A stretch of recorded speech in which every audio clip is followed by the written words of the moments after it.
Welcome to session 3 of ECE 418 lab.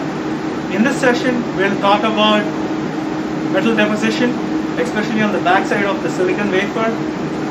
We etched using buffer oxide etch in the previous session, and then finally make top contacts for the gate oxide to make the MOS capacitor structure. In this session, we'll discuss metal deposition using two techniques.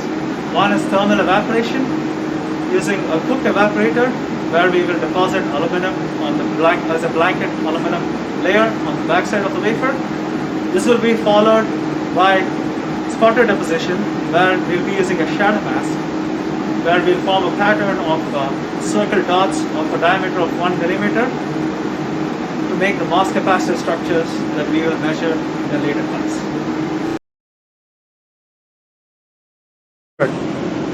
Alright.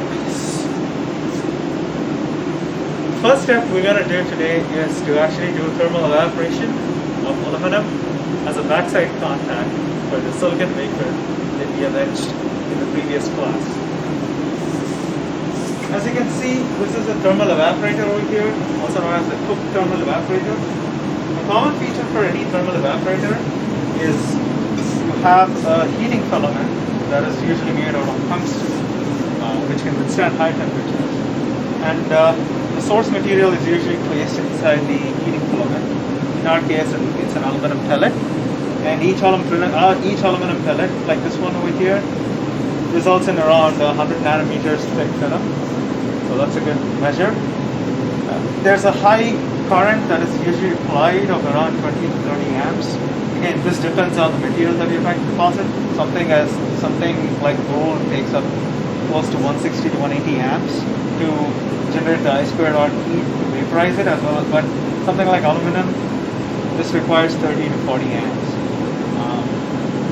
So once you apply the current through I2R joule heating, you actually evaporate your material onto the silicon wafer, which is placed on the top. So this is a line of sight deposition as opposed to sputtering, which we will discuss in the next section of this lecture, which is more of a 3D process. This process is usually done at a high vacuum, which is of around 10⁻⁶ torr. So for that, we need to use a high vacuum pump, such as a turbomolecular pump, to take it down to the pressure. So let's go ahead and place the wafer first.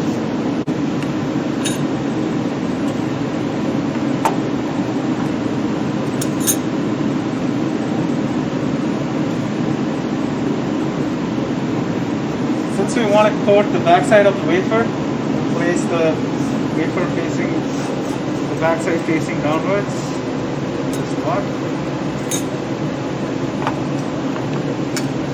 We also place something like a dummy wafer to avoid any evaporation residue to stick to the chamber, and then we'll go ahead and pump the chamber down.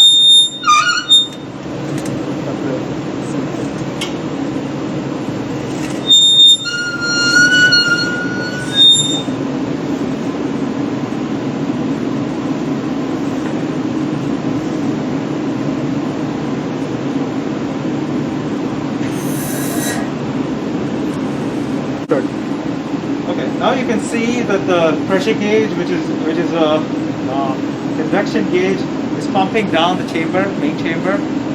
This is in millitorr, so right now the main chamber is at 174 millitorr. We need to reach a pressure, something called a crossover pressure, which is supposed to be around 50 millitorr. So until then, I'll explain what's happening with the vacuum system during this pump down process. If you see over here, there's a schematic that highlights the vacuum system for this tool. This over here is the main chamber that I just showed you, which has the heating filament and our substrate. This over here is a high vacuum pump or a turbo pump, which needs to be eventually connected to this main chamber to take it to the pressure of around 10⁻⁶ torr, so that you can actually start your evaporation process. But as you know about high vacuum pumps, you cannot directly connect a high vacuum pump from a medium vacuum range. So you need to pump it down to something called a crossover pressure first, which is a molecular flow of regime as opposed to a viscous flow regime, which is usually at atmospheric pressure. So you use something called a backing pump, which is usually a mechanical pump or a rotary vane pump that is present in the service bay that you can't see in this bay. Go right here. This pump pumps the main chamber down to an acceptable pressure called the crossover pressure. And the process of pumping down this main chamber to the crossover pressure is called roughing. An important point to keep in mind during roughing is to never leave the tool while it's roughing. This is because if the pump keeps roughing the chamber, while during the process of roughing, the mechanical pump is connected to the main chamber as well as to the outlet of the turbo pump. And if it's continuously putting on work to pump this chamber down, the turbo pump's pressure at the outlet is going to increase. And this is called a four-line, which is basically the mechanical pump is also working for the turbo pump. So if your four-line pressure becomes too high, this can damage the turbo pump and the turbo fan blades. So it is important to keep in mind not to leave the tool in roughing. Now, as you can see, the main chamber is below 50 millitorr. So this is below the crossover pressure at which we can safely open the high vacuum valve. So as you can see over here, there are multiple valves that enable us to do roughing or open the high vacuum valve. Right now, as the tool is in, it is in roughing mode. So this is connected to the mechanical pump. But the mechanical pump is also connected to the outlet of the turbo in order to maintain a decent pressure differential. So before switching to high vacuum valve, we need to make sure that the mechanical pump is only connected to the outlet of the turbo as opposed to the main chamber as well, which is during roughing right now. So we'll push it to 4-line. And once we connect it to 4-line, we can go ahead and open this high vacuum valve. Now that we have opened the high vacuum valve, which is essentially connecting the main chamber to the turbo pump, we can go ahead and switch on the ionization gauge, which helps us measure the base pressure of the main chamber at the high vacuum regime. So go ahead and press EMIS, which does this.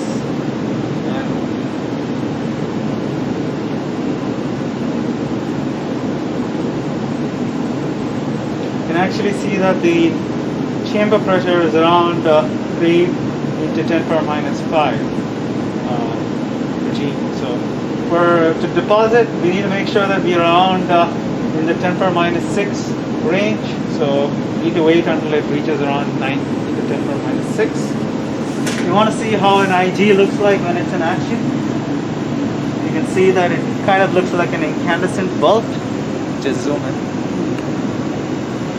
So essentially what's happening is the IG is connected to the main chamber. So essentially it's connected to the same vacuum that the main chamber is in. And any molecules in the main chamber or the pressure that is in the main chamber are ripped apart in the electric field in that coil that's present over there. And the electrons that are ripped apart recombine with the filament. And as a result get converted as a current that is measured using the ionization gauge. And this recombination process generates heat in the filament that you can see as light being emitted in the ionization gauge. Now that we have reached the base pressure of around 10 power minus 6, we can go ahead and start depositing our films.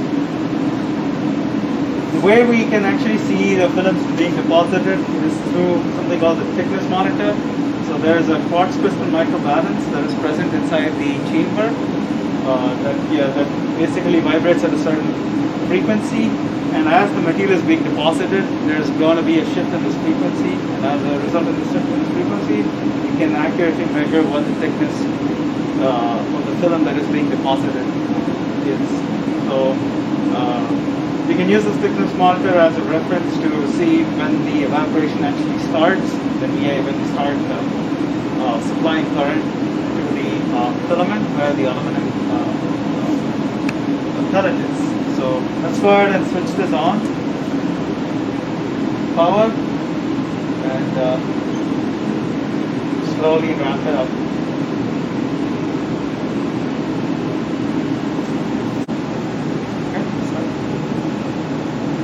The way we go about increasing the current through the tungsten filament is we make sure that we go in steps. If we go all at once, we risk inducing something called flash evaporation of the filament, because the aluminum pellet is at really low vapor pressure. So if we apply a really high heat to this filament, you can instantly sublimate the pellet and result in a very uneven deposition. So you want to make sure that you warm up the boat first. So we started with a small current of around 20 amps, and then we know that aluminum starts to slowly evaporate at around 40 amps. So once it reaches 40 amps, you'll start to see that the rate actually starts to increase. And that's when we know that the aluminum is starting to deposit onto the backside of it.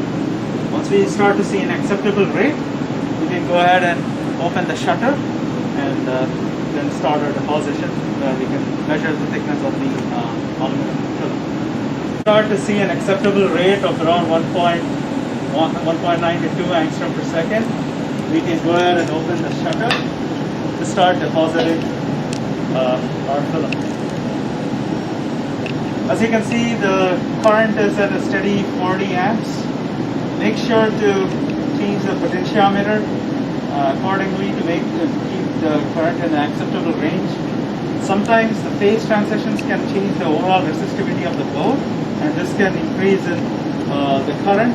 And if you push too much current through the boat, there can be IR heating at places where the boat is oxidized, and you can kind of break the boat. So you need to be really careful in not trying to induce too much variations in the current during the thermal evaporation process. You can also increase the deposition rate by increasing the current up to an acceptable rate.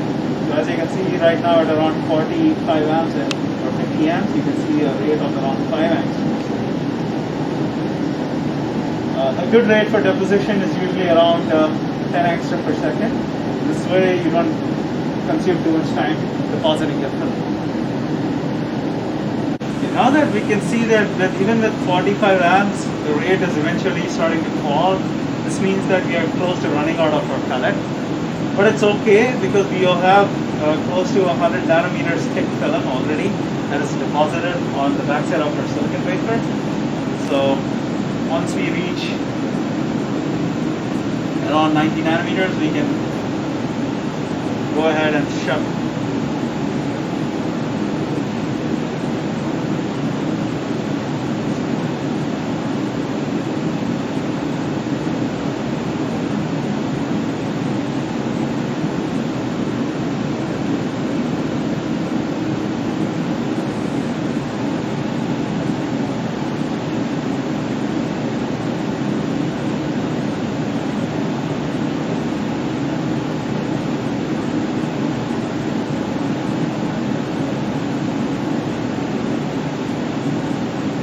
Now that we have close to 100 nanometers, we can press stop so that it stops stomping, and then close the shutter. And we can slowly ramp the current on the boat down so as to not break the boat due to heating gradient. The problem with switching it off immediately is you can cool the boat too fast, and this can create uneven thermal expansion in the boat and can break the boat. So it's important to make sure that you ramp your current down at a steady pace. Once the current is down to zero, you can switch off the power. It's very important so you don't electrocute yourself. And wait for a few minutes so the boat is actually cooled before venting the chamber to atmosphere. Now that we have deposited aluminum on the back side of the wafer, we You can see that it's turned whitish, milky whitish in color. This is the aluminum that's deposited on the backside of the wafer. We were able to vent the chamber to atmosphere by opening up the vent valve. Once the chamber is vented, we can shut off the vent valve. The chamber is usually stored under medium vacuum, so while the tool is not under use, the chamber is kind of kept clean under vacuum condition as opposed to the atmosphere condition. That's all with respect to depositing the backside contact. So now let's head over to the other bay where we deposit the top side contact using the shadow mask, aluminum shadow mask, and the spot.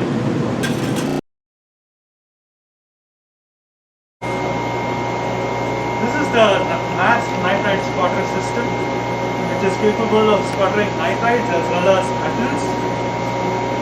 So this is the general construction of a sputter tool. As you can see, compared to the thermal evaporator before, this has two vacuum chambers. One is the main chamber where the actual sputtering happens. So this chamber has sputter guns where there are sputter targets that are loaded prior to pumping down the chamber. In addition, we have something called the load lock, and this is used to transfer the substrate to and from the main chamber using a transfer mechanism. The purpose of a load lock is to make sure that the contaminants in the main chamber are as minimum as possible. This way we don't expose the sputter targets at the main chamber to the atmosphere every time we want to load in our substrate.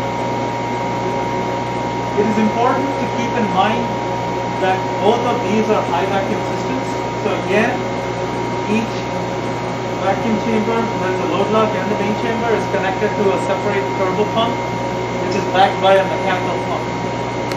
So same process of roughing and pour line and high vacuum hot doors. In addition, it is important to make sure that to transfer the sample from this chamber to this chamber, pressure, base pressure that is comparable. This way we can avoid any contaminants from the load lock entering into the main chamber or vice versa. So right now the load lock is under high vacuum. So let's go ahead and vent the load lock and load our samples. Before we vent the load lock, we got to make sure that the transfer valve is closed so the main chamber and the load lock are disconnected. This way we don't damage the turbomolecular pump of the load lock. Once we've vented the load lock, there's a substrate holder that we can use to put a wafer on. The shadow mask with a pattern that we require to synthesize the dots is placed on top of the wafer with the shiny side facing up. So we have a metal, oxide and semiconductor structure eventually that we synthesize after the sputtering process. So let's go ahead and place this in the load lock and transfer this onto the main chamber. As you can see, this is the fork that is used to transfer this substrate holder onto the stage in the main chamber. So it's important to make sure that we put this in the right position to avoid any issues while transferring the wafer from the load lock to the main chamber.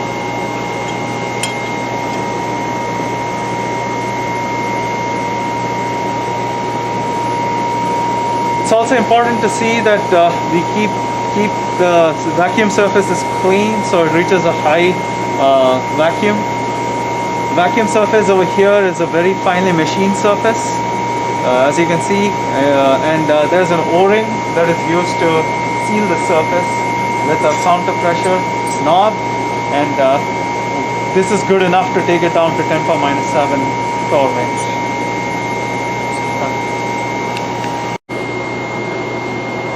Now we can pump the load lock down by switching it from standby to high vacuum. This will immediately start the switching procedure of roughing. As you can see, the pressure in the load lock is starting to go down from atmospheric pressure, which is around 760 torr, to the medium vacuum range. In this tool, everything is automated, so the transition from roughing to the crossover pressure to the high vacuum is automatically done using PID controls and other interlocks.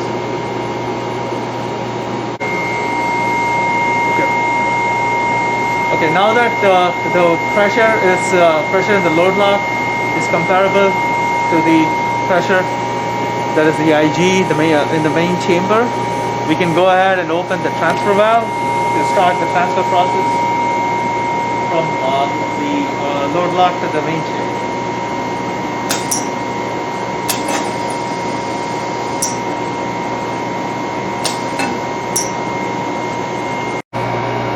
Now you can see the substrate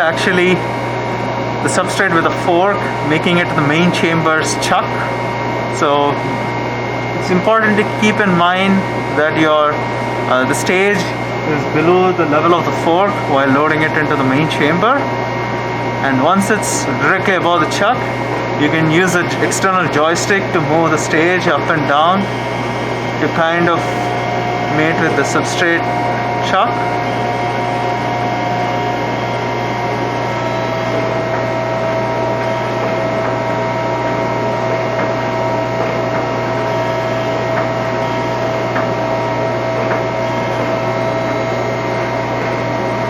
Once the substrate chuck is well seated onto the main chamber's chuck, you can withdraw the fork to finish the mating process and successfully transfer the substrate to the main chamber. Do not forget to close the transfer valve, as this can again affect the process pressure that you can see later on when you're actually starting a sputter process. Now that we have introduced the substrate into the main chamber, the next step is to actually introduce the process gas for the sputtering process, which is argon in our case, since we are planning to sputter aluminum metal. For this, we need to make sure that the turbo is throttled, as in the cross-section area of the turbo is reduced to 1/3 of its entire open position.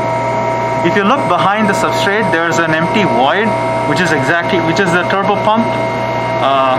So pushing it to a throttle position will actually raise the base pressure in the chamber and close the cross-sectional area of the turbo. Done. Now that the turbo is actually in the throttle position, where it is exposed to only 1/3 of this cross-sectional area, it is safe to introduce a process gas, which is argon. In our case, this is gas one.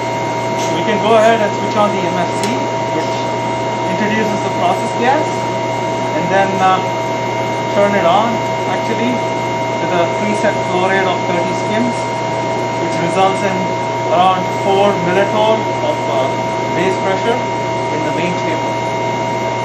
Now to strike the plasma, we need to raise this base pressure to around 20 millitorr, because at a lower pressure it's harder to introduce secondary electrons, and at higher pressure, slightly higher pressure, it's easier to introduce secondary electrons by applying the voltage across the substrate and the sputter gun and create a cascade avalanche that will introduce this plasma. So the strike pressure needs to be raised to around 20 millitorr. And the way we go about raising this from 4 millitorr to 20 millitorr is to manually change the cross section of the turbo and make it even smaller, and as a result raise it to 20 millitorr. Now that you can see that it is almost, the turbo cross section is almost entirely closed, there is a resultant increase in the base pressure in the main chamber to around 22 millitorr that you can measure using the Catman gauge.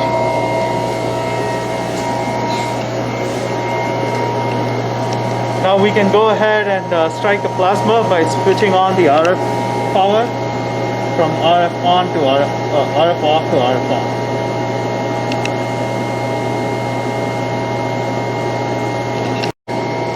Now that we have set the RF power to 250 watts, you can see the RF power supply is actually ramping up to 250 watts slowly to avoid any damage to the target. And as a result, you can actually start to see the plasma in the chamber. which is actually depositing aluminum now onto your substrate. You can change the rate of deposition by changing the Z height of your substrate. So you can also control the thickness and the deposition rate and the film properties by changing the throw distance, that is the Z height. Once we have strike the plasma, it's important to bring the process pressure back down to 4 millitorr, which is the pressure we need to be in. The higher pressure is just to strike the plasma. Once you've got the plasma going on, you can bring it to the process pressure where you have an acceptable deposition rate and a uniformity. So that is the pressure that we go back to, that is 4 millitorr. And we do this by, again, increasing the open cross section of the turbo manually to where it was before. And we open the shutter to the sputter gun so that you can actually start to see deposition at a controlled rate in your chamber. Now you can actually see aluminum being deposited all over the chamber, which is sputter as a 3D process, and the purplish glow of the plasma indicates that it is due to argon. It's been 7 minutes. At the deposition rate of around 18 nanometers per minute, we should have already deposited close to 100 nanometers of aluminum onto our silicon wafer, the pattern of the shadow mask. Now we can go ahead and shut the system down and load our wafer out. The way to go about it is to switch off our RF power supply, followed by lowering the substrate and also removing the process gas, followed by transferring our substrate from the main chamber back to the load lot where we vented to atmosphere and look at our substrate. Now that the sputter process is done, you can see that the dot features that we wanted to realize have actually been transferred onto the silicon wafer with the oxide on it. Notice that the actual dots on the mask are slightly smaller than the dots that you see on the silicon itself. This is because sputtering itself is a 3D process. You can have some aluminum that might creep under the shadow mask or the space between the shadow mask and the silicon wafer and kind of create like a halo effect around the feature. And this is a result of the sputter process being a 3D process in itself.